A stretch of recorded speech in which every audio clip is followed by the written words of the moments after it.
গোপাল ভাঁড়কে নিয়ে আলোচনার শেষ নেই। বিভিন্ন টিভি কার্টুন সিরিজে তাকে সামনে রেখে লেখা হয় গল্প, কিন্তু বিশেষজ্ঞদের একাংশের মতে গোপাল ভাঁড় কেবলমাত্র কাল্পনিক চরিত্র। যদিও এই দাবি মানতে রাজি নন কৃষ্ণনগরের বাসিন্দারা। তারা জানাচ্ছেন গোপাল ভাঁড় ছিলেন একজন নাপিত। ঠিক কী দাবি করছেন স্থানীয় বাসিন্দারা, জেনে নিন আজকের ভিডিওতে।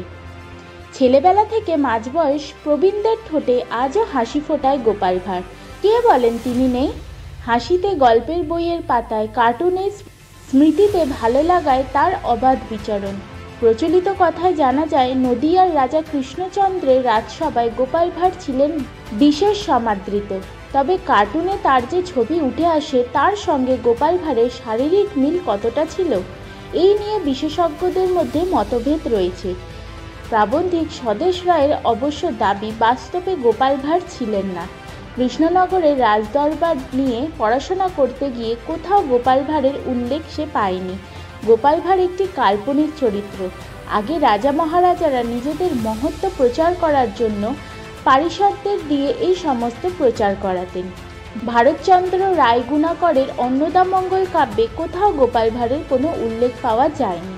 কৃষ্ণনগরের ঘূর্ণি বিশ্বাস বাড়িতে জন্ম গোপাল ভাঁড়ের। স্থানীয়ভাবে জানা যায় এমনটাই।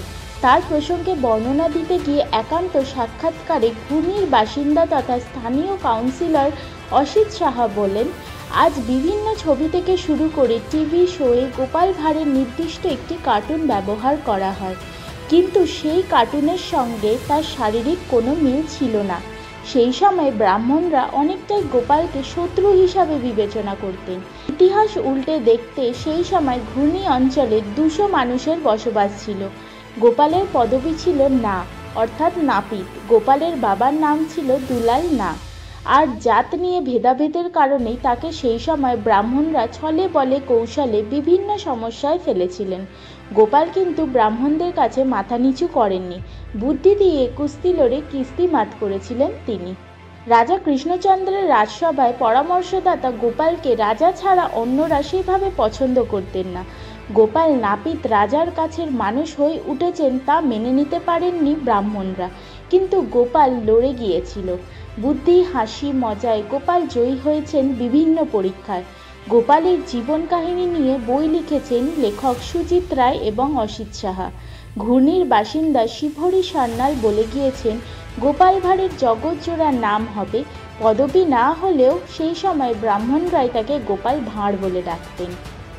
তবে আজকের ভিডিওটা এখানেই শেষ করছি। খুব তাড়াতাড়ি নিয়ে হাজির হব আরও একটি ইনফরমেটিভ ভিডিও নিয়ে। জানার জন্য চ্যানেলটিকে সাবস্ক্রাইব করে নিন। দেখা হবে আবার পরের একটি ভিডিওতে।